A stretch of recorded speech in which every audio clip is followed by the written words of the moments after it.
sesuai apa enggak dengan Islam,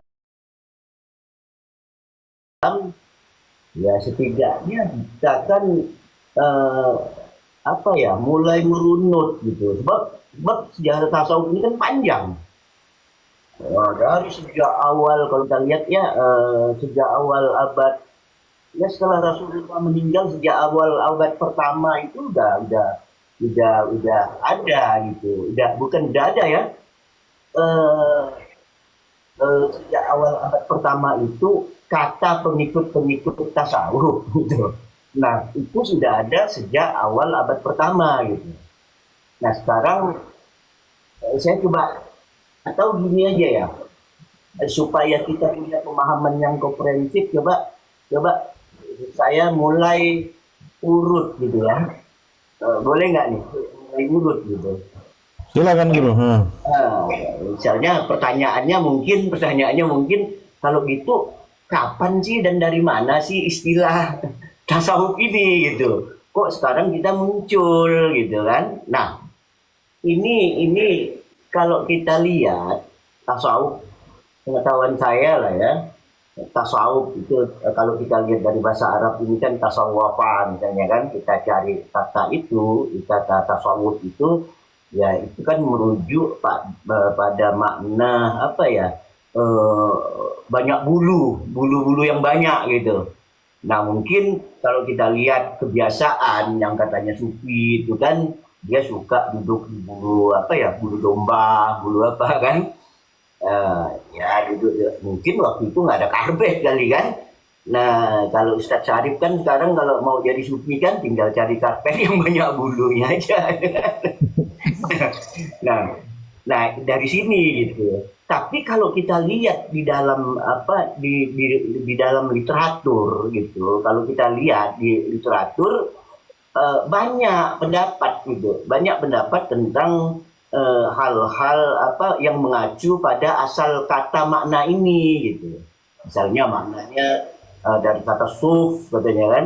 Nah, itu yang dari kata suf yang bermakna bulu domba. Nah, ada juga yang mengatakan itu gitu. Nah, karena apa? Karena ahli tasawuf pada waktu itu seperti yang saya katakan tadi dia duduk di mana? Duduk di atas karpet domba gitu. Nah, ada juga kata dari kata apa sufana. Kata sufana ini karena sufana ini kan artinya apa ya, kayu. Kayu yang bertahan tumbuh di padang pasir itu. Kenapa? Oh, karena orang-orang suku ini tahan apa ya? Tahan hidup dalam setiap pergolakan. Nah, ada juga yang mengatakan dari kata saf, saf yaitu bersaf-saf karena orang tasawuf ini pengen mencari barisan-barisan. Ada juga hanya dari sufa. Nah, kita udah tahu sufa itu dari ahli sufa yang ada di Madinah, yang tinggal di masjid-masjid Madinah, yang mempraktekkan hidup-hidup sederhana gitu ya. Ada juga dari kata apa safa yang berarti bersih. Ada juga yang mengatakan dari Sofia. Jadi banyak gitu, banyak yang kita tidak bisa mengambil suatu kesimpulan ini munculnya dari mana gitu. Jadi banyak gitu. Tapi kalau kita lihat apa ya? Kalau kita lihat maksud dan tujuan, kalau kita lihat secara umum apa yang dikatakan orang-orang atau kita sendirilah kalau kita mempelajari itu. Nah, itu ya tujuannya ya istilahnya tujuannya itu apa ya? Semuanya sama gitu, semuanya sama. Artinya semuanya sama, yaitu upaya untuk mendekatkan diri pada Tuhan, kan gitu kan? Jadi semua itu usaha-usaha untuk mendekatkan diri pada Tuhan, menjauhi hal-hal yang bersifat yang bersifat duniawi. Nah ini yang kalau kita lihat ini mendekatkan diri dengan menjauhi sifat-sifat duniawi. Ini apa? Yang secara umum yang dipelajari oleh yang dikatakan tasawuf gitu. Nah, kalau apapun istilahnya, saya pikir nggak ada masalah gitu. Karena apa? Karena yang kita lihat bukan judul alirannya, yang pengen kita lihat kan sekarang ini apakah yang terkandung di dalamnya ini seluruhnya mengacu pada apa yang kita katakan tadi, kepada kata Tuhan, atau hanya sekedar kata orang, kan gitu. Jadi aliran apapun ya tidak ada masalah gitu. Kita mempelajari segala macam itu sebenarnya nggak ada masalah. Tapi yang penting ada alat tolok ukur kita gitu. Ada alat tolok ukur kita untuk memastikan bahwa sesuatu yang kita terima itu adalah sesuatu yang dapat kita aplikasikan. Artinya gini, kalau kita terima semua itu boleh gitu, tapi kita harus pilih bagaimana mengaplikasikannya gitu kan. Nah, apa ya, bagi saya belajar ilmu apapun nggak ada masalah gitu. Bahkan ya kalau kasarnya belajar ilmu mencuri boleh nggak? Kan belajar ilmu mencuri kan. Nah, loh, kalau gitu bisa nggak nerapkannya? Nah kan kita lihat yang namanya mencuri ini kan mengambil sesuatu dari mengambil sesuatu yang dikuasai oleh orang lain, kita ambil tanpa seizin orang itu, kan gitu. Nah kalau makna ini kan nggak ada masalah, misalnya oke lah, misalnya perang di Palestina, nah ya kan. Nah, saudara-saudara Muslim kita perang di Palestina, oh ada yang diculik gitu oleh orang Israel gitu. Artinya saudara kita ada di tangan Israel. Ya gunakanlah ilmu ini untuk menyelamatkan saudara kita, kan gitu. Nah, untuk mengambil saudara kita, menyelamatkan saudara kita dengan tanpa diketahui tentara Israel, kan gitu. Nah, jangan barang duit yang dikuasai di dompetnya Ustadz Sarif saya ambil gitu. Nah, ini kan nggak boleh. Nah, ini yang ini yang dapat kita sampaikan ya, pertama. Terus kalau gitu kapan nih mulainya makna tasawuf ini ada gitu. Nah, kalau kita lihat ini ada yang mengatakan yang dimulai ini oleh Abu Hasyim Al-Kufi. Nah, Abu Hasyim Al-Kufi ini dikatakan inilah yang pertama, ini yang menggelar dirinya atau digelar sebagai sufi. Ini dapat kita ketahui dari dia hidup sejaman dengan Sufyan Ats-Tsauri. Nah, Sufyan Ats-Tsauri inilah yang mengatakan bahwa kalau aku belum ketemu Al-Kufi ini, sama kegiatanmu, Sian. apa gitunya. Nah, dari sini kan kita tahu, oh berarti sejak Hasyim Al-Kufi ini, ada juga menyebutnya Hasyim As-Sufi. Nah, ini mulai gitu. Nah, tapi kalau kita lihat tadi kan kita katakan secara urut gitu kan. Nah, pertama mungkin kita bisa melihat dari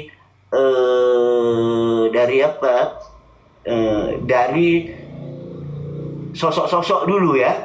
Nah, tadi saya katakan Hasyim Al-Kufi itu yang kita dapat dalam literatur. Tapi kalau kita lihat literatur lain lagi, ini kan literatur lain lagi beda juga. Nah, tadi itu Ibnu Taimiyah ya setuju, dia katakan ya benar itu Hasyim Al-Kufi. Lah tapi banyak juga ulama-ulama yang lain, oh enggak, itu dimulai oleh Abdah katanya. Abdah ini namanya Abdul Karim ini disingkat Abdah. Nah, ini ini bukan, itu abdah katanya. Nah, ada lagi juga yang mengatakan yang pertama kali disebut sufi apa? Wah, cucu aku baru bangun nih.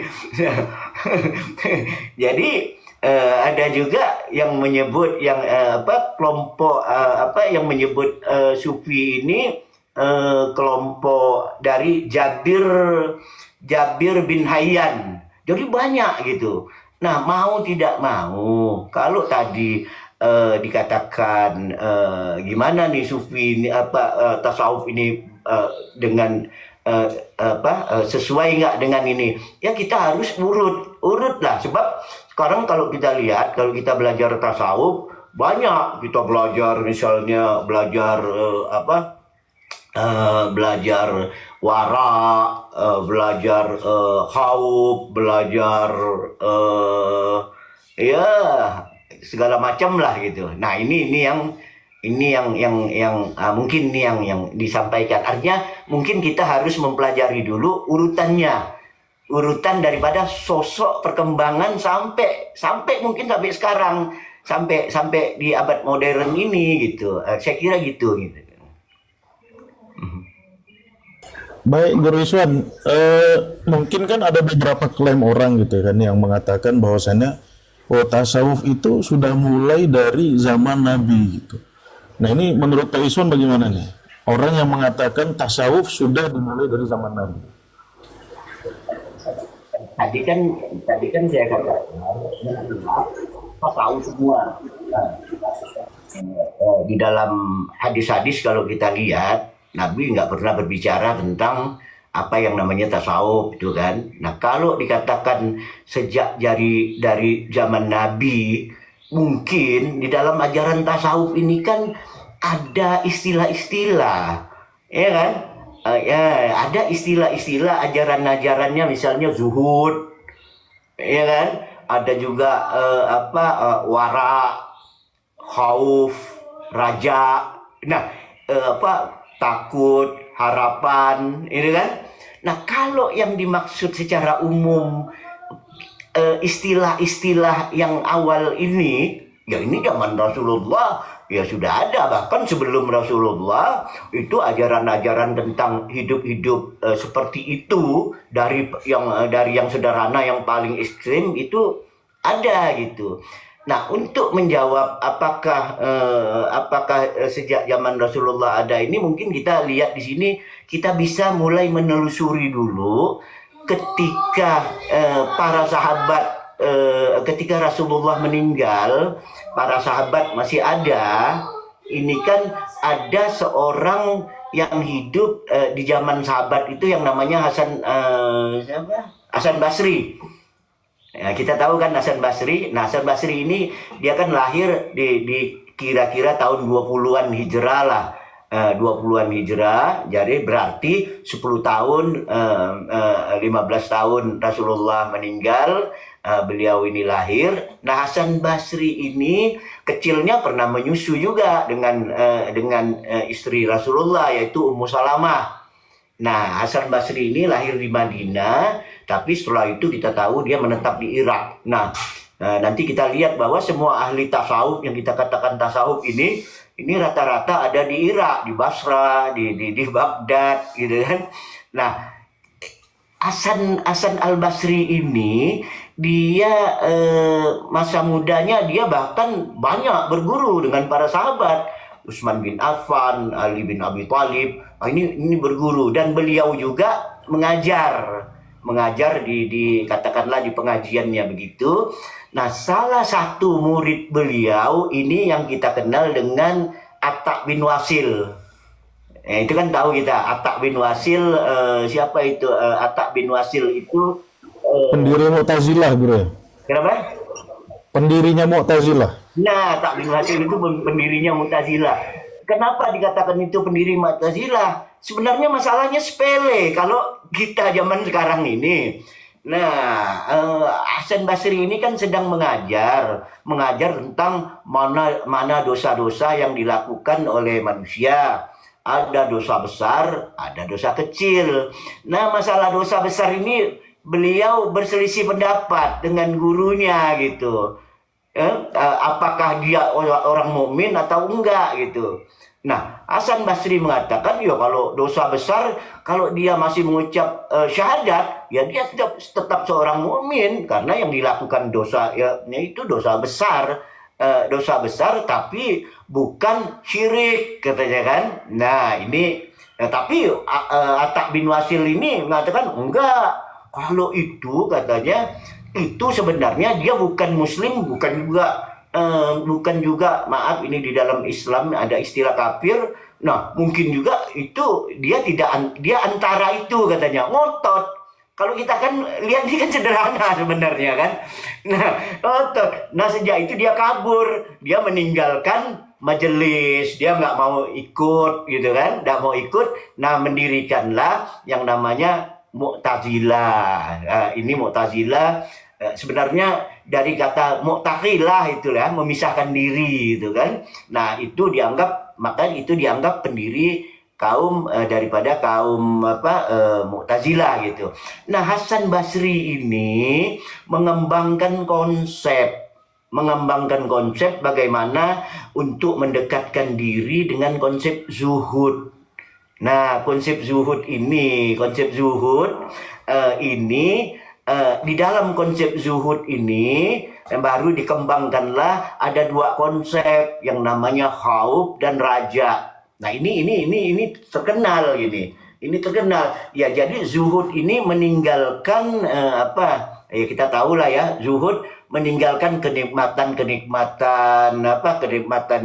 dunia, kenikmatan ini gitu. Nah, ini dikembangkan oleh Hasan Basri. Nah, Hasan Basri ini membagi zuhud ini dua nih. Ada zuhud ini kan kita sesuatu yang kita tinggalkan gitu kan. Dari kata zahada itu kita meninggal. Nah, dia ada dua ini, zuhud dibagi dua. Zuhud kepada barang yang haram, artinya nggak mau mengambil makan barang yang haram lah gitu kan.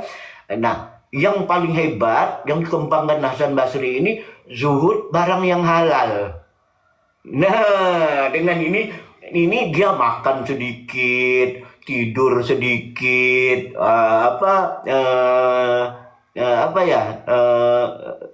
tidur sedikit segala macam. Nah, ini dikembangkan. Nah, di dalam zuhud inilah, untuk mencapai zuhud inilah, Hasan Basri mengemas dua konsep yang namanya konsep apa yang tadi saya katakan, konsep khauf, takut, dan konsep harapan. Nah, ini sering kita dengar, kita harus takut dan berharap gitu kan. Nah, itu konsep Hasan Basri.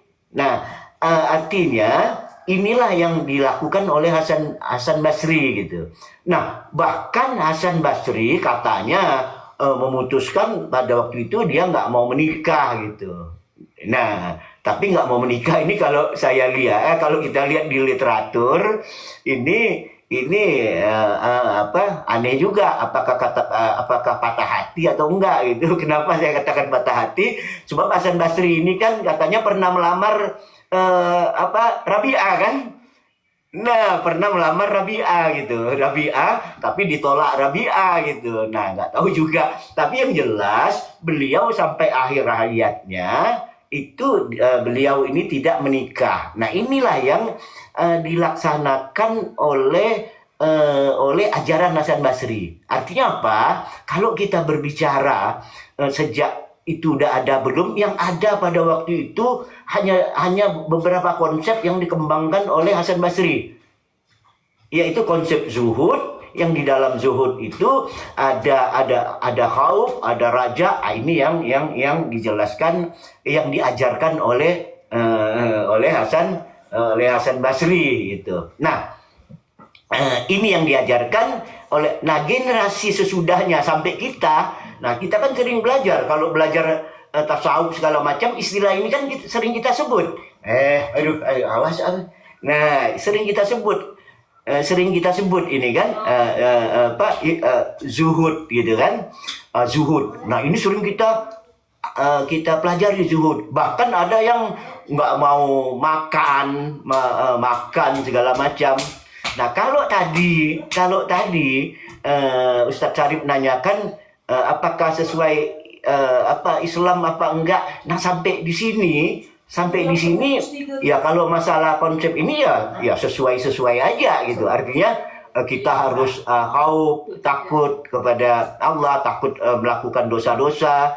Kita harus memiliki harapan juga, raja harapan-harapan bahwa kita sebagai manusia pasti berdosa dengan mengharap ampunan Allah. Nah, ini kan ya, nggak ada masalah gitu kan.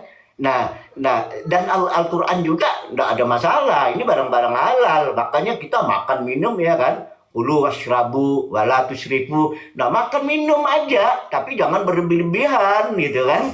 Ya, udah tahu sakit gula, makan gula mulu gitu kan. Kayak Ustadz Syarif ini kan gemuk nih badannya, hati-hati gula itu kan. Nah, nah sampai di sini inilah yang diajarkan Hasan Basri. Jadi Hasan Basri belum ada ngajar yang namanya ittihad, yang namanya hulul, yang namanya makam-makam, nggak ada. Ini yang baru dikembangkan pada awal-awal abad pertama. Nah, Hasan Basri hidup dengan wara, dengan ini sezaman dengan Rabi'ah Alawiyah. Nah, katanya para penganut sufi itu satu-satunya sufi perempuan gitu kan. Nah, Rabi'ah Adawiyah, Rabi'ah Adawiyah ini sezaman. Tapi kalau kita lihat dari tahun lahirnya ketika Rabi'ah ini berarti masa remaja Rabi'ah ini ada semasa Hasan Basri. Makanya tadi saya katakan Hasan Basri pernah melamar Rabi'ah ini 4 saudara, makanya disebut Rabi'ah. Ini kan dia anak nomor 4 gitu, disebut Rabi'ah. Nah, Rabi'ah ini kalau kita melihat cerita Rabi'ah ini adalah orang yang paling miskin. Dia yatim piatu dari kecil, akhirnya dia menjadi hamba sahaya. Kalau kita lihat riwayat hidupnya itu kan, dia menjadi hamba sahaya, bekerja. Nah, Guru, sebelum katanya majikannya pada waktu itu mendengar suara di rumahnya, di mana Rabi'ah menjadi pembantu di situ. Suara apa ini gitu kan? Nah, suara apa ini? Loh, ketika dia lihat kamar Rabi'ah itu terang sekali gitu. Nah, ternyata dari badan Rabi'ah itu memancar sinar yang terang. Nah, dari situlah tuan rumah bosnya ini baru, wah berarti ini bukan orang sembarangan. Makanya Rabi'ah pada waktu itu dia dibebaskan dari hamba sahaya itu, dibebaskan oleh tuannya dan tidak dijadikan hamba sahaya lagi. Nah, sejak bebas itulah dia ini kan orang yang rajin ibadah, membaca Quran, rajin ibadah. Nah, sejak itulah Rabi'ah ini mengembara di padang pasir. Mengembara di padang pasir, hidup menyendiri. Nah, Rabi'ah ini mengembangkan konsep yang namanya mahabbah. Nah, jadi kalau kita lihat di sini mulai muncul istilah kan. Kalau tadi kan baru dikenal Khauf, raja apa tadi itu kan. Nah, sejak zaman Rabi'ah ini sangat senang dengan apa yang diajarkan oleh Hasan Basri gitu. Nah, dari ajaran Hasan Basri ini dia kembangkan. Nah, disinilah dia mengembangkan konsep yang namanya mahabbah. Tapi karena dia bukan seorang intelektual, dia ini seorang ibaratnya seorang yang perempuan ini kan mungkin halus pikirannya segala macam. Nah, mahabbahnya ini ini apa ya, diwujudkannya dalam syair-syair.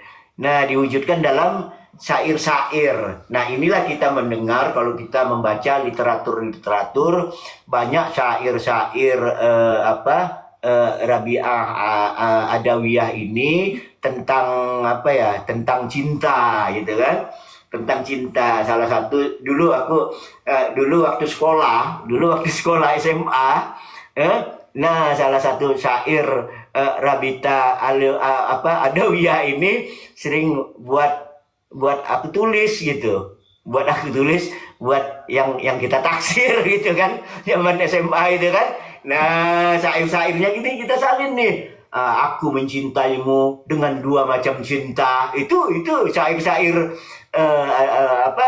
Rabi'ah itu. Aku mencintaimu dengan dua macam cinta, yaitu cinta karena aku rindu dan cinta karena memang engkaulah yang layak aku cintai. Nah, ini yang syair-syair Adawiyah. Nah, ini aku wujudkan dengan mengingat dirimu, dengan mengingat dirimu selalu. Nah, ini yang, nah, dari syair-syair inilah yang dikumpulkan ini, dengan syair inilah dikatakan Rabi'ah ini seorang sufi. Padahal Rabi'ah tidak pernah menyebut dirinya sufi gitu. Rabi'ah tidak pernah mengajar yang namanya tasawuf. Nah, jadi sampai di sini kita sudah mengenal dalam konteks tasawuf yang sekarang kita ketahui. Pada waktu itu sampai Rabi'ah ini berarti baru ada konsep apa tadi itu? Baru ada konsep Khauf, roja, zuhud dengan mahabbah. Aja, wara, ditambah lagi mulai ada satu mahabbah.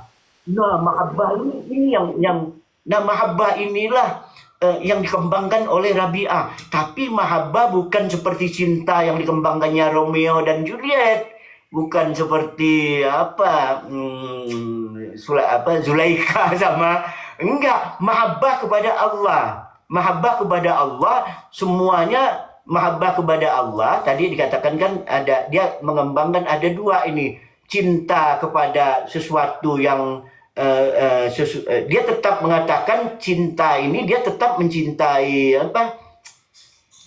yang sesuatu yang sakral maupun sesuatu yang profan, yang tidak sakral gitu. Tapi semuanya itu sebenarnya itu properti Allah, katanya. Itu milik Allah, bukan milik kita. Termasuklah diri aku. Nah, disinilah dia bermunajat, menyendiri dengan menyerahkan dirinya kepada Allah. Nah, sehingga ketika orang melamar, Hasan Basri pernah melamar, raja apa itu juga pernah melamar. Nah, ini dia katakan apa? Karena aku ini milik Allah, ya mintalah dengan Allah. Kalau Allah mengizinkan kau, katanya, nah baru aku mau menikah gitu. Nah, ini kan mabuk kayak gitu kan. Nah, ini ajaran daripada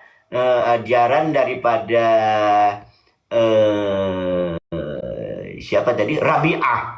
Nah, artinya sampai pada akhir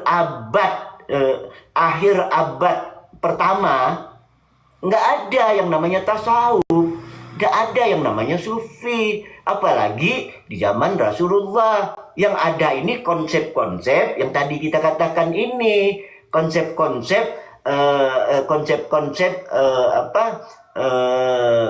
yang disampaikan oleh Hasan Basri dan ditambah oleh Rabi'ah. Nah, itu sampai di situ gitu, konsep-konsep yang disampaikan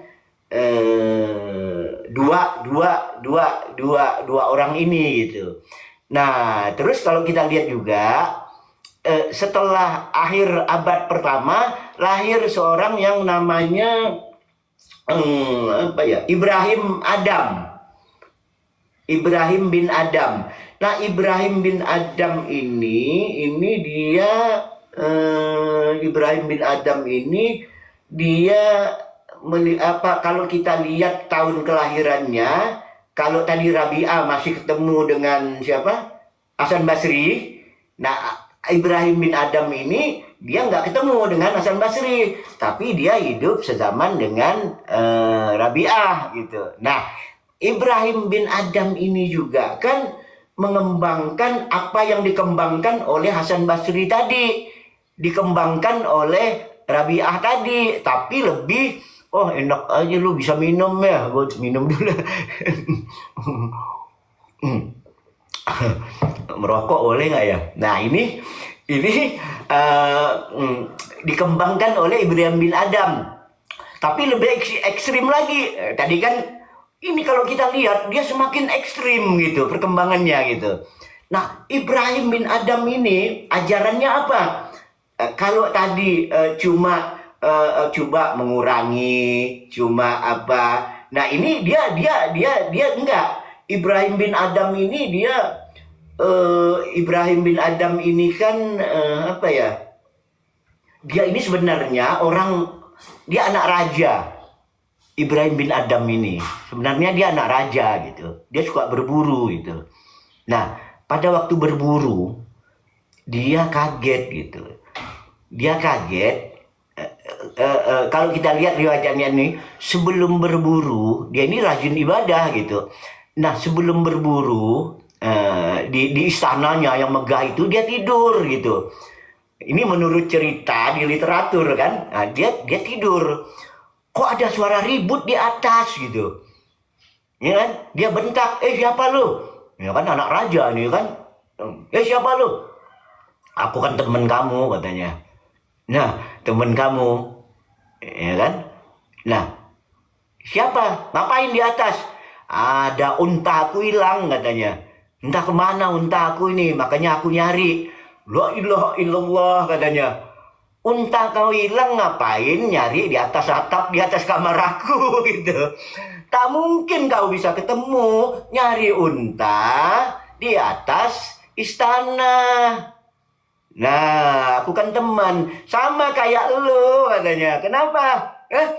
Lu kan selalu menyendiri katanya mau cari Tuhan. Nggak mungkin ketemu Tuhan kalau nyari di dalam istana katanya. Nah, itu dia ingat terus itu kan. Nah, suatu hari dia berburu, ketemu binatang katanya bisa ngomong. Marahin dia gitu. Nah, bisa ngomong. Nah, di sini langsung ketika dia mendengar binatang itu bisa ngomong, langsung dia lepas bajunya, kudanya dia lepas, dia panggil pengawal, pengawal, bilang bapak aku katanya, aku nggak mau balik ke istana, nggak mau pulang ke istana, nggak mau bilang ke istana, aku mau menyendiri. Nah ini yang ini ada yang tulis nih. Kalau sejarah kita bisa lihat googling gitu ya kan. Nah sekarang ini yang dapat saya jelaskan. Artinya apa? Dengan kita melihat ini, artinya sedikit demi sedikit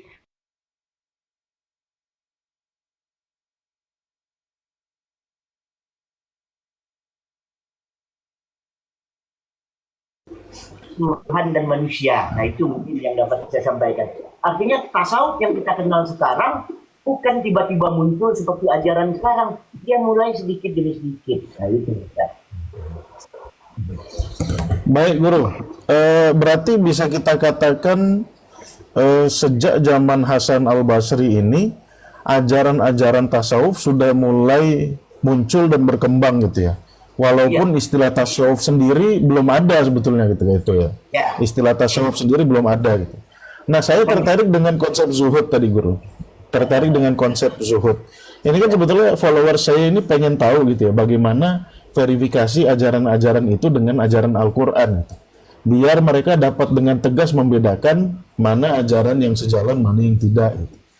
Nah, kalau konsep zuhud ini kan sesuatu yang unik ya. Dalam arti Guru kan tadi bilang, aku Hasan Al-Basri bukan hanya menolak yang haram gitu, tetapi menolak yang halal juga gitu ya. Nah, konsep seperti ini kan sebetulnya kalau di Quran kan sudah ada disebutkan rahbaniyah gitu ya Guru. Ada nggak kesamaan konsep zuhud dengan rahbaniyah ini gitu ya? Kemudian bagaimana verifikasi Qur'annya gitu? Apakah kehidupan seperti itu emang dibenarkan sama Allah gitu, bertentangan atau enggak dengan prinsip-prinsip kehidupan yang ada dalam Quran? Silakan Guru. Nah, kalau misalnya itu sekarang kita menjawab pertanyaan Ustaz Syarif tadi, konsep Rahmaniyah ini kan satu konsep untuk menyucikan diri supaya dia dekat dengan Allah dan dia menyendiri dan memutuskan tidak mau kawin, tidak mau menikah kan? Nah, kalau kita lihat, ya itu sebenarnya nggak perlu dipertanyakan gitu, karena karena Allah juga melarang konsep seperti itu kan? Kan Allah melarang konsep seperti itu gitu. Nah, saya tidak mengatakan ini bertentangan gitu. Saya hanya menyampaikan kan saya selalu membedakan apa kata Tuhan dan apa kata orang gitu kan. Nah, kata Tuhan, ini nggak boleh. Ini melanggar sifat-sifat dasar yang ada pada manusia. Nah, kalau kita lihat juga hadis Rasulullah yang sering dibaca di khutbah nikah itu, mungkin Ustaz Syarif juga pernah bacaan itu kan.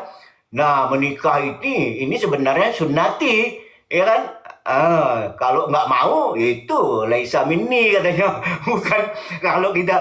Nah, kalau itu kan itu udah jelas. Nah, terus ada juga yang namanya kalau kita lihat perkembangannya ya. Pertama, perkembangan yang paling pertama ini keluar konsep yang namanya ittihad. Ittihad ini di dalam tasawuf konsep adanya penyatuan. Ittihad ini apa ya? Liga apa United apa ya? Makanya bola itu kan ada ittihad tuh. Iya kan? Ittihad artinya penyatuan daripada penyatuan daripada ittihad ini penyatuan daripada segala yang berbeda dan yang membeda dijadikan satu gitu. Nah, dari sinilah, dari konsep ittihad inilah mulai muncul istilah wahdah bil kasrah, kasrah bil wahdah. Nah, hulul belum muncul gitu. Nah, konsep ittihad. Nah, ittihad ini diajarkan konsep ittihad ini. Nah, ketika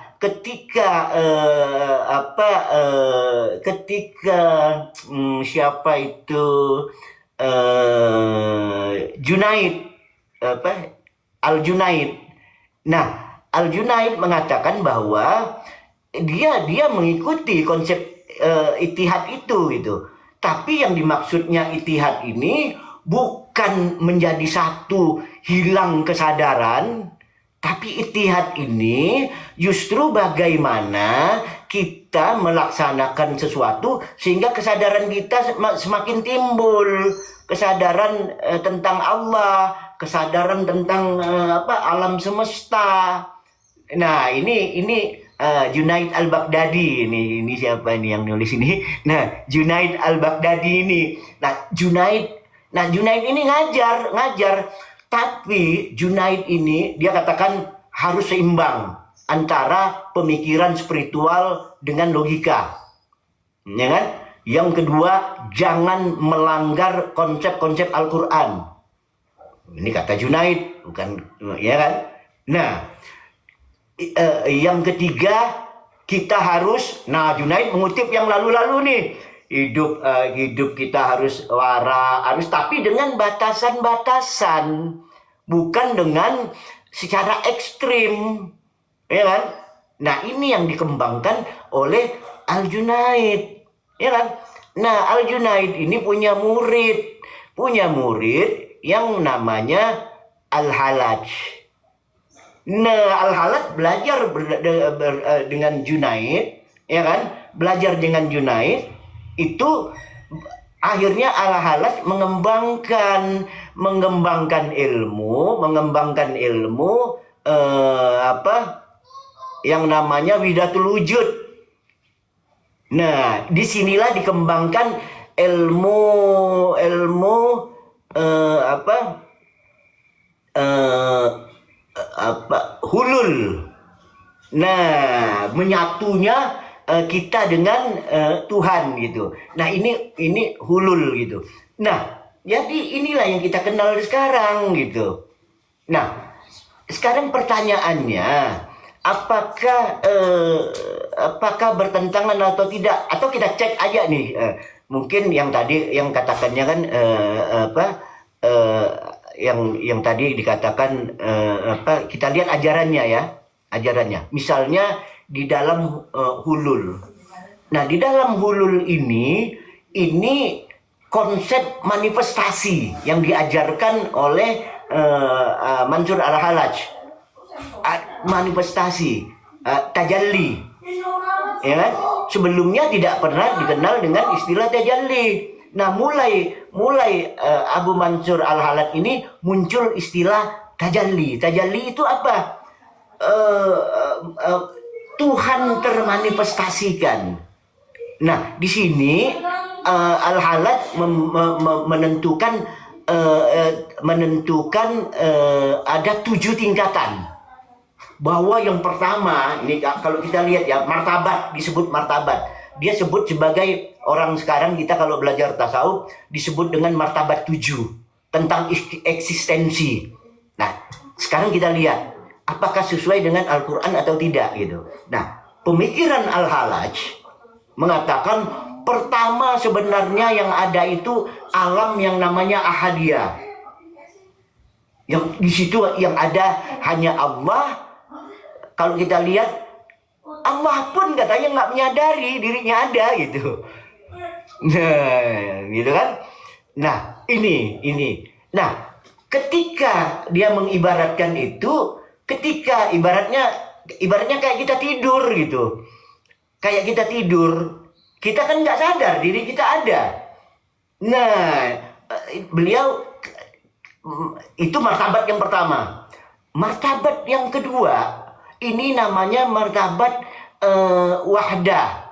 Martabat wahdah ini ibaratnya kalau maha suci Allah ya, ibaratnya kita bangun, baru kita sadar, ternyata aku ada. Tadinya kita nggak sadar. Disinilah beliau mengutip, makanya di Al-Quran katanya, di sini dia katakan, Ana Allah, la ilaha illa ana. Nah, ini martabat yang kedua. Martabat yang ketiga itu wahidiyah. Nah, martabat wahidiyah ini martabat di mana Allah menciptakan segala sesuatu yang bersifat materi. Nah, bingung. Bersifat materi. Bagaimana dari materi ini bisa ada atau enggak nih? Nah, berarti Allah menciptakan di tingkat wahidiyah ini menciptakan sesuatu dari dirinya sendiri. Nah, ini kita garis bawahi dulu. Allah menciptakan sesuatu dari dirinya sendiri. Loh, kalau begitu bagaimana bisa gitu kan? Nah, itu yang banyak kutipannya itu gitu. Nah, kalau kita kadang-kadang kalau di zaman kita ini kan gampang kan, kun payakun ini segala. Nah, kalau konsep Al-Halaj dia katakan ini dari di sini. Nah, penciptaan ini dia sebut sebagai ayan sabita fil ilmiyah. Ya, diciptakan dari ilmu. Artinya dengan merenung dari ilmu bisa tiba-tiba jadi materi gitu kan. Nah, ini turunan-turunan ini yang ketiga gitu. Nah, baru diciptakan an-nafsul kulliyah, jiwa universal. Nah, artinya roh-roh itu udah ada gitu. Nah, buktinya dia kutip lagi Al-Quran. Nah, itu ada perjanjian misak itu antara roh alastu birabbikum qalu bala. Berarti itu sudah ada katanya. Nih, ini martabat arwah. Artinya di arwah.